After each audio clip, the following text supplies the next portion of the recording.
आदाब,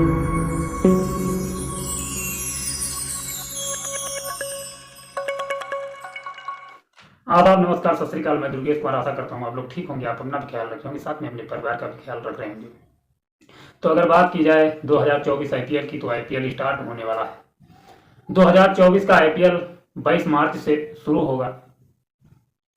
आज 20 मार्च 2024 है, 2 दिन बचे हुए हैं, आईपीएल स्टार्ट होने वाला है। मैं बता दूं कि 16 मई का जो दिन था, शायद वो दिन आईपीएल का आप काला दिन मान सकते हैं, क्योंकि 16 मई जो दिन था, इस दिन ने 3 खिलाड़ियों के करियर को चौपट कर दिया। शायद अगर आज वो क्रिकेट खेलते 2024 में, तो वो करोड़ों रुपए कमाते। लेकिन इस दिन ने इस तरीके से करियर को चौपट किया इन खिलाड़ियों के, कि पूर्ण रूप से ये खिलाड़ी बर्बाद हो गए, किसी लायक नहीं बचे। इन्होंने जीवन में शायद वापसी करने की सोची भी नहीं होगी, अगर सोची भी होगी तो शायद जीवन में ये लोग क्रिकेट में वापसी नहीं कर पाएंगे।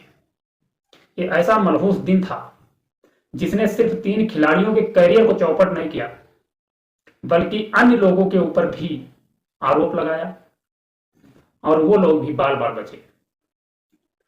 सन 2013 का जो दिन था, वो दिन बहुत ही खतरनाक दिन था। मैच फिक्सिंग का आरोप लगा खिलाड़ियों के ऊपर। वो 3 खिलाड़ी थे, श्रीसंत और अंकित चौहान, अजीत चंदेला। इन 3 खिलाड़ियों के ऊपर आरोप लगा था। आईपीएल का सीजन 2013 चल रहा था, और इसी आईपीएल सीजन 2013 में राजस्थान रॉयल की टीम से 3 खिलाड़ी थे। 3 खिलाड़ियों के ऊपर मैच फिक्सिंग का आरोप लगा, जिसकी वजह से इन खिलाड़ियों को जेल जाना पड़ा। और जेल जाने के बाद इन खिलाड़ियों का करियर तो चौपट ही हुआ, लेकिन साथ में श्रीसंत का जो हाल हुआ, उस हाल को अगर हम और आप सुनेंगे तो शायद कलेजा कांप जाएगा। क्योंकि एक खिलाड़ी के साथ इस तरीके का बिहेव, इस तरीके का बर्ताव शायद कोई नहीं कर सकता है। क्योंकि एक खिलाड़ी अगर हम लोगों के बीच में आ जाए तो उसका सम्मान लोग करते हैं। हमारे इंडिया में ही नहीं, अगर हमारी इंडिया टीम के खिलाड़ी विदेश में जाते हैं तब भी उनका सम्मान होता है। एक खिलाड़ी अगर हम लोगों के बीच में आ जाए तो उसका जिस तरीके से फूल मालाओं के साथ स्वागत होता है, देखते बनता है। लेकिन उसी टीम इंडिया का खिलाड़ी जिस समय जेल में पहुंचा, जेल में कैदियों ने जो स्वागत उसका किया, बहुत खतरनाक स्वागत था। तो जुड़े रहिए वीडियो में, मैं पूरी कहानी सुनाऊंगा किस तरीके से मैच फिक्सिंग का आरोप लगा, और आरोप में खिलाड़ी जेल गए। जेल जाने के बाद इनका करियर चौपट हुआ। हालांकि अदालत ने क्लीन चिट दे दी, लेकिन बीसीसीआई ने लगे आरोप को हटाने का बिल्कुल भी निर्णय नहीं लिया। इनके ऊपर जो दाग लगा था, उस दाग को हटाने का बिल्कुल भी निर्णय नहीं लिया गया। हालांकि श्रीसंत के ऊपर लगे दाग को बीसीसीआई ने हटा दिया, लेकिन श्रीसंत कभी भी वापसी नहीं कर पाए क्रिकेट टीम में। शायद श्रीसंत के ऊपर शायद अब नीली जर्सी देखने को नहीं मिलेगी। आरोप तो हट गया, उन्होंने वापसी भी क्रिकेट में की, लेकिन अंतरराष्ट्रीय क्रिकेट से वो काफी दूर रहे। 16 मई 2013 का दिन था। इन खिलाड़ियों के ऊपर जिस टाइम आरोप लगा मैच फिक्सिंग का, दिल्ली पुलिस ने इन्हें हिरासत में लिया, गिरफ्तार किया। गिरफ्तार करने के बाद इन्हें तिहाड़ जेल भेज दिया गया। बीसीसीआई ने भी संज्ञान में लिया, इनके ऊपर कड़ी कार्रवाई की। कड़ी कार्रवाई के चलते इनका करियर चौपट हो गया। इनके ऊपर बीसीसीआई ने प्रतिबंध लगा दिया, आजीवन क्रिकेट न खेलने का। इस आरोप को श्रीसंत शायद झेल न सके और वो डिप्रेशन में आ गए। जेल में जो टाइम उनका बीता, वो डिप्रेशन के साथ बीता, और डिप्रेशन में उन्होंने 4 से 5 बार खुदकुशी करने की भी कोशिश की। उन्होंने बताया, जेल से निकलने के बाद उन्होंने कहा कि हमारे अंदर उतनी क्षमता नहीं बची थी कि मैं दुनिया के सामने अपने चेहरे को दिखा सकूं, क्योंकि आरोप ही इतना संगीन था। और उन्होंने कहा कि जिस तरीके से जेल में हमारे दिन बीते, जिस तरीके से कैदियों ने हमारे साथ बुरा बर्ताव किया, उस बर्ताव को देखकर तो हमें बिल्कुल भी नहीं लग रहा था कि हमें जिंदा बचना ठीक रहेगा, हमें दुनिया के सामने जाना ठीक रहेगा। तो अब शुरू करते हैं इस कहानी को, किस तरीके से इन खिलाड़ियों का करियर चौपट हुआ, और किस तरीके से इनका समय जेल में बीता, और किस तरीके से अदालत ने इन्हें क्लीन चिट दी। जिस समय इन तीनों खिलाड़ियों को दिल्ली पुलिस ने गिरफ्तार करने के बाद इसका आरोप बीसीसीआई के पूर्व अध्यक्ष और चेन्नई सुपर किंग के मालिक श्रीनिवासन के दामाद गुरुनाथ मयप्पन पर भी धोखाधड़ी का आरोप लगाया गया था। इसके चलते श्रीनिवासन पर भी पद छोड़ने का दबाव बन गया था। किसी तरीके से वो इस दबाव को झेल कर बच गए, नहीं तो शायद इनका पद भी चला जाता। बीसीसीआई ने तीनों खिलाड़ियों पर कड़ी कार्रवाई की और इनके ऊपर आजीवन क्रिकेट न खेलने का प्रतिबंध लगा दिया। हालांकि श्रीसंत को तो क्लीन चिट मिल गई, ये क्रिकेट खेल सकते थे, लेकिन बीसीसीआई ने जो आरोप इनके ऊपर लगाया था, जो इनके ऊपर प्रतिबंध लगाया था, उसकी वजह से बीसीसीआई ने इनको अपनाना ही नहीं चाहा।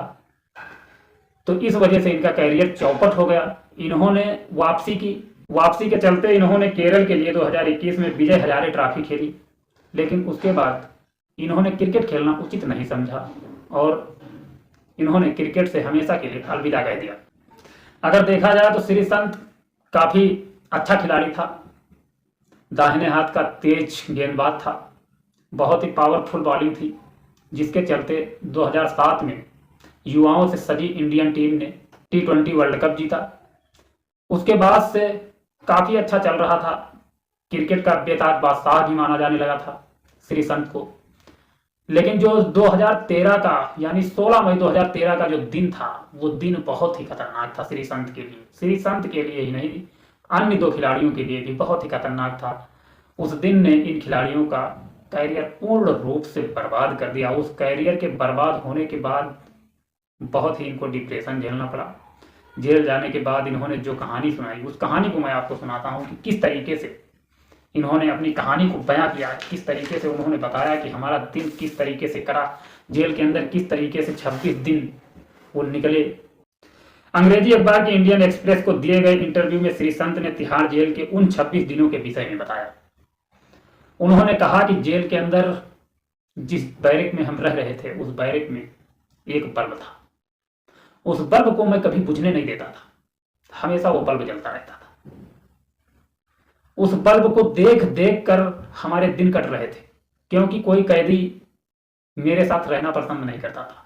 मैं कैदियों के पास जाता था तो जिस समय वो हमको देखते थे तो उनके हर एक शब्द में गाली होती थी, वो गाली से बात करते थे।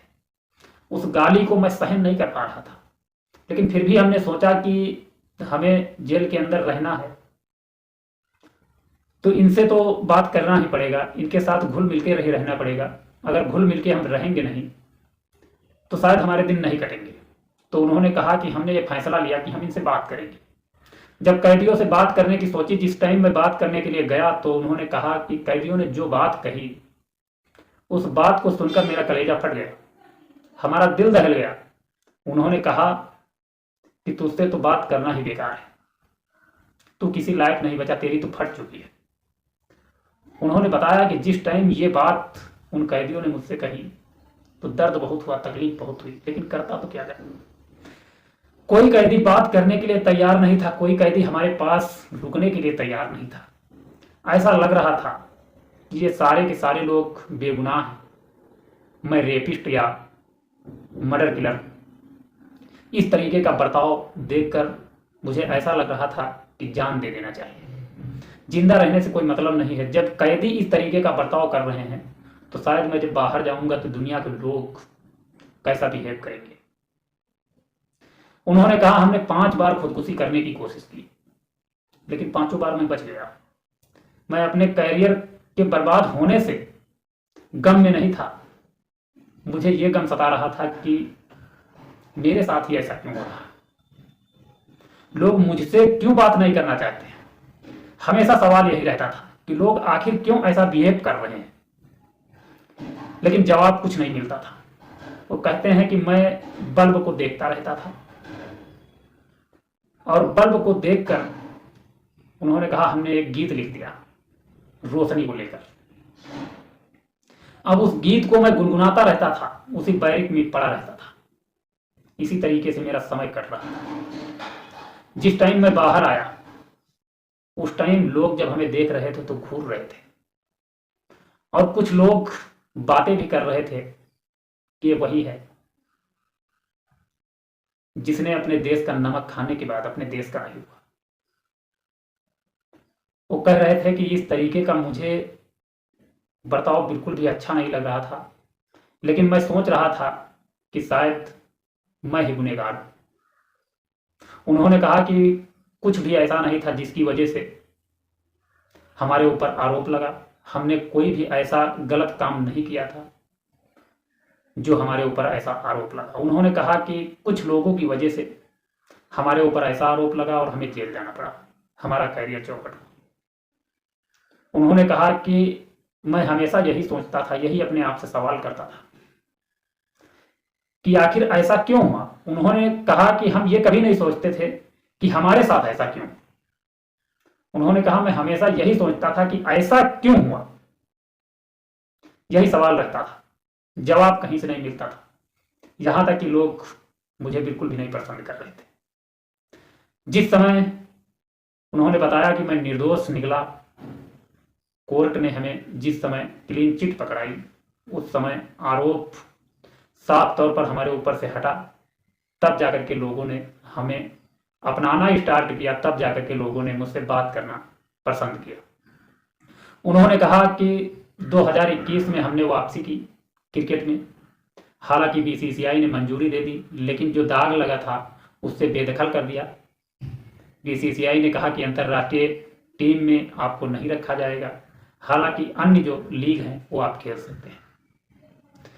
तो उन्होंने कहा कि जेल से निकलने के बाद कुछ टाइम हमारा ऐसे ही बीता, लेकिन 2021 जब आया, 2021 में उन्होंने बताया कि केरल की तरफ से हमने विजय हजारे ट्रॉफी खेली।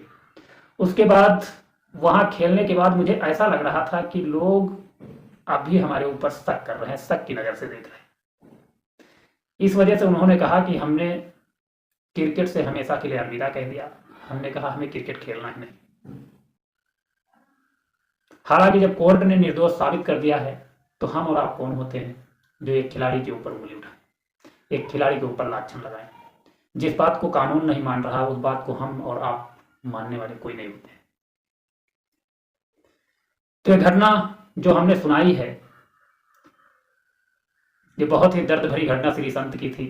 श्री संत का कैरियर तो चौपट ही हुआ, साथ में जो डिप्रेशन उन्हें झेलना पड़ा, शायद ये बहुत गलत था। श्री संत कहते हैं कि अब क्रिकेट को छोड़कर मैं अपनी जिंदगी में खुश हूं। उन्होंने कहा कि क्रिकेट को छोड़ने के बाद मैं अब राजनीति से जुड़ चुका हूं और एक्टिंग से जुड़ चुका हूं। राजनीति और एक्टिंग को लेकर के मैं चल रहा हूं। अब क्रिकेट का भूत जो हमारे ऊपर सवार था वो पूर्ण रूप से उतर चुका है। 2024 आईपीएल यानी कि परसों से है। चेन्नई सुपर किंग और रॉयल चैलेंजर बैंगलोर से इस क्रिकेट का मजा लीजिए, आईपीएल देखिए, खुश रहिए अपने परिवार के साथ। और इतना भी आईपीएल में घुल मिल मत जाइए कि कोई गलत कदम उठा लें आप। हमने कई बार देखा है कि सट्टेबाजी में लोग अपना नुकसान तो करते हैं, साथ में अपने परिवार का नुकसान कर देते हैं। तो इस तरीके का कोई कदम मत उठाइए जिससे आपका नुकसान हो, आपके परिवार का नुकसान हो। हमेशा यही हम कहेंगे कि अपनी ज़िंदगी में हंसी खुशी से बिताइए ज़िंदगी को, किसी क्राइम से दूर रहिए। क्राइम कोई भी छोटा बड़ा कोई भी क्राइम होता है। क्राइम से अगर हम और आप दूर रहेंगे तो शायद हमारा परिवार खुश रहेगा, खुशहाल रहेगा। नमस्कार, जय हिंद, जय भारत।